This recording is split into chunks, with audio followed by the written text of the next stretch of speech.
selamat malam teman-teman. Perkenalkan, nama saya Awanda Lestari dari kelas ITIF 601. Di sini saya akan mempresentasikan UAS pada mata kuliah Rekayasa Perangkat Lunak dengan dosen pengajar Ibu Cian. Baik, kita mulai. Pada UAS kali ini, soalnya adalah yang diperintahkan melakukan analisis terhadap gambar. Itu tepatnya gambar sebuah diagram di mana kita harus menganalisa apa yang terjadi pada diagram tersebut dan menggambarkannya. Ini adalah gambar yang pertama, Customer Support System. Menurut hasil dari apa yang saya lihat, gambar ini adalah menunjukkan sistem terintegrasi yang dirancang untuk membantu pelanggan dan memecahkan masalah mereka. Tepatnya mungkin sistem ini dilakukan biasanya lebih banyak di online shop atau seperti Shopee dan lain-lain seperti itu. Pada sistem tersebut terdiri dari beberapa komponen kunci yang bekerja sama untuk mencapai tujuannya relevan. Di dalam gambar ini terdiri dari input yang ini merujuk pada informasi yang diterima oleh sistem, seperti pertanyaan pelanggan, keluhan atau permintaan bantuan melalui berbagai saluran, telepon, email, obrolan, dan lain-lainnya. Yang kedua ada hardware, meliputi perangkat fisik yang digunakan untuk menjalankan sistem pada komputer, printer, server, dan perangkat jaringan yang memungkinkan komunikasi juga, pemrosesan data. Yang ketiga ada software, merupakan program dan aplikasi yang digunakan untuk mengelola interaksi pelanggan, seperti perangkat lunak, CRM, Customer Relationship Management, sistem manajemen tiket, atau alat komunikasi. Yang keempat ada output. Output adalah hasil interaksi sistem seperti solusi masalah pelanggan, informasi yang diberikan, atau umpan balik yang dikumpulkan dari pelanggan. Yang kelima ada people atau orang, merujuk pada individu yang terlibat dalam sistem, termasuk agen layanan, pelanggan, manajer, dan personel pendukung teknisi yang berinteraksi langsung dengan pelanggan atau mengelola sistem. Seorang analisis layanan pelanggan bertanggung jawab untuk menganalisis data layanan pelanggan dan memberikan rekomendasi perbaikan. Yang keenam ada prosedur, meliputi serangkaian langkah atau panduan yang diikuti oleh personel untuk memberikan layanan pelanggan yang konsisten dan efektif, seperti protokol penanganan keluhan atau jalur kerja eskalasi masalah. Yang terakhir adalah 7, data, merupakan informasi yang disimpan dan diakses oleh sistem, termasuk riwayat interaksi pelanggan, komunikasi produk, dan basis pengetahuan untuk membantu agen dalam pelangganan, penting untuk mengidentifikasikan dan meningkatkan kepuasan pelanggan. Secara keseluruhan, Customer Support System bertujuan untuk memberikan layanan yang efisien dan memuaskan kepada pelanggan, dan pada akhirnya dapat meningkatkan kepuasan dan loyalitas pelanggan. Implementasinya adalah alur interaksi pembeli pada aplikasi. Yang pertama ada input, masukan. Kita memasukkan orang atau people melakukan interaksi awal dengan memasukkan data atau perintah melalui antarmuka web atau aplikasi. Misalnya mencari produk lalu menambahkannya ke keranjang dan isi data lainnya. Yang lalu people juga pengguna berinteraksi langsung dengan interface aplikasi. Yang di sisi lain ada juga orang lain yang terlibat seperti administrator sistem, tim dukungan pelanggan atau penjual yang mengelola pesanan. Selanjutnya hardware server, komputer pengguna dan perangkat jaringan mendukung berjalannya aplikasi dan pertukaran data. Contohnya server web yang menyimpan data aplikasi atau perangkat seluler yang digunakan pengguna. Lalu 4 software, web dan aplikasi adalah perangkat lunak mencakup front-end, antarmuka pengguna, dan back-end logika bisnis database. Memproses input, mengolah data, dan menghasilkan output. Contohnya, algoritma pencarian produk, sistem manajemen keranjang belanja, atau gateway pembayaran. Lalu kelima ada data, semua informasi produk, pengguna, transaksi, dan riwayat pembelian disimpan dan dikelola. Data diakses dan dimanipulasi oleh perangkat lunak, contoh harga produk, stok barang, informasi profil pengguna, atau detail pesanan. Keenam ada prosedur. aturan panduan yang mengatur bagaimana sistem beroperasi dan bagaimana pengguna serta staf berinteraksi. Contohnya, prosedur pembayaran dan pembelian. Lalu ketujuh, output, hasil dari interaksi dan pemrosesan data yang ditampilkan kepada pengguna atau sistem lain. Contoh, konfirmasi pesanan, notif, pengiriman, dan lain-lainnya. Singkatnya, people atau orang mencari produk. Mereka menginput pada aplikasi dan web, yang berarti software. Lalu menggunakan hardware seperti komputer, gadget, dan lainnya, perangkat keras. Lalu software mengambil data dari database dan menampilkannya. Lalu people menambahkan produk, lalu proses dikelola oleh software dan hardware server. People menerima konfirmasi pesanan atau output. Lalu ada gambar kedua, yang ini adalah environment surrounding the system. Apa sih ini? Mari kita lihat. System boundary versus automation boundary. Gambar yang di atas adalah mengilustrasikan perbedaan antara batasan sistem dan batasan otomatis dalam konteks sebuah sistem. Bagaimana tugas dalam sebuah sistem dibagi antar manusia dan komputer. Dan batas yang didefinisikan sistem boundary versus automation boundary. Mari kita breakdown apa isinya di dalam gambar ini. Yang pertama adalah environment surrounding the system. Yang di area ini adalah area yang mengelilingi seluruh sistem, termasuk di bagian manual dan otomatis. Ini adalah area di luar batasan sistem yang berinteraksi dengan sistem secara keseluruhan. Lalu ini selanjutnya ada sistem boundary yang ada panah ke dalam warna biru ini. Garis pada panah dari sistem boundary menunjukkan bahwa batasan ini mencakup seluruh bagian sistem, baik manual dan otomatis. Ini adalah batasan yang memisahkan sistem dari lingkungannya. Lalu, sistem boundary menunjuk pada manual part of the system task complete by people. Maksudnya adalah komponen sistem yang melibatkan tugas-tugas yang diselesaikan oleh manusia atau people. Lalu ada automated part of the system. Automated part of the system task complete by the computer. Yang di sini. Itu adalah komponen yang melibatkan tugas-tugas yang diselesaikan oleh komputer atau mesin. Singkatnya, lalu di sini ada automation boundary, saya kelewat, maaf. Yang dari sini ke sini, yang warna hijau, adalah garis yang menunjukkan batas dan memisahkan bagian sistem yang diotomatisasi dan bagian manual. Singkatnya, ini menjelaskan bahwa batasan sistem mencakup semua elemen baik manual ataupun otomatis. Sedangkan batasan otomatis secara spesifik memisahkan tugas-tugas yang dilakukan oleh komputer dari tugas yang dilakukan oleh manusia di dalam sistem tersebut. Contohnya, dalam kehidupan sehari-hari adalah mesin pakaian atau kita bilangnya mesin cuci. Batasan sistem, seluruh proses pencucian pakaian mulai dari memasukkan pakaian kotor hingga pakaian bersih, siap dijemur. Ini mencakup tindakan manual, termasuk kita pencet tombolnya, kita mau 30, misalnya mau quick wash atau dry atau cuman bilas.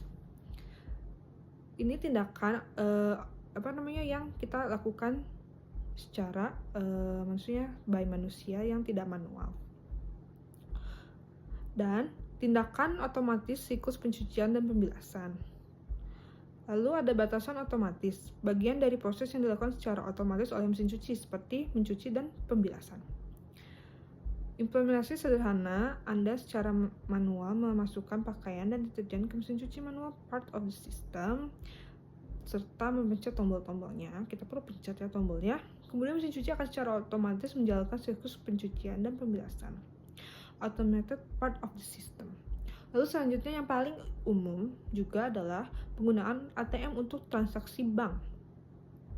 Batasan sistem seluruh proses transaksi perbankan yang melibatkan nasabah dan sistem bank. Batasan otomatisnya fungsi-fungsi yang dilakukan secara otomatis oleh mesin seperti penarikan uang, transfer, atau cek saldo. Lalu implementasi sederhananya adalah memasukkan untuk yang manual, di sini adalah memasukkan kartu PIN ATM secara manual, lalu serta jumlah yang ingin ditarik atau misalnya jumlah yang mau kita tabung, itu kita harus masukin uangnya manual. Kemudian ATM secara otomatis memproses perintah kita dan mengeluarkan uang atau bukti termaksud automated part of the system. Lalu gambar ketiga. Gambar ketiga, activity diagram simbol. Activity diagram simbol atau simbol diagram aktivitas yang merupakan bagian dari Unified Modeling Language atau UML. Yang diagram ini digunakan untuk memodelkan alur kerja atau proses bisnis atau sistem, menunjukkan urutan aktivitas dan kondisi yang memicu transisi dan aktivitas. Mari kita breakdown analisis simbolnya. Swim lane yang ini, jalur renang, membagi diagram menjadi bagian-bagian yang menunjukkan tanggung jawab atau peran yang berbeda, misalnya manajer. Lalu ada starting activity pursuit, initial node, menandakan titik awal dari alur aktivitas. Lalu ada activity.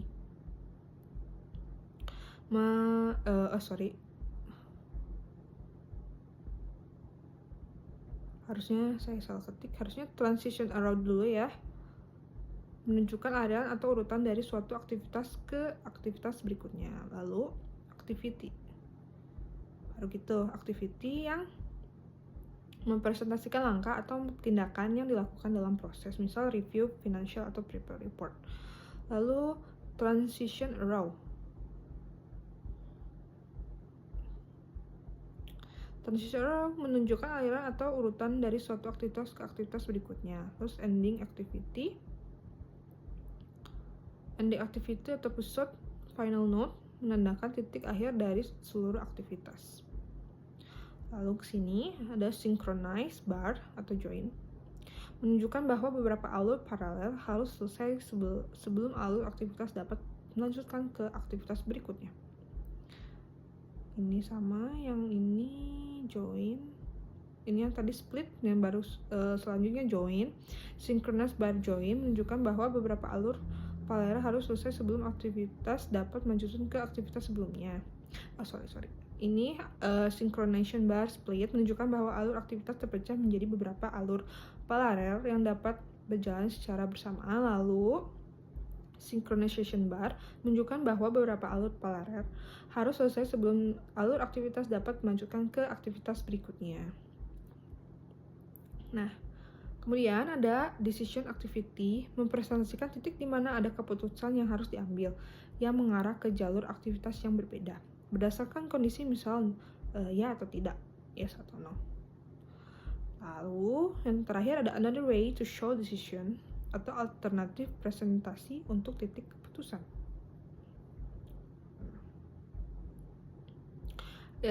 Contohnya misal adalah ini ke split sebentar.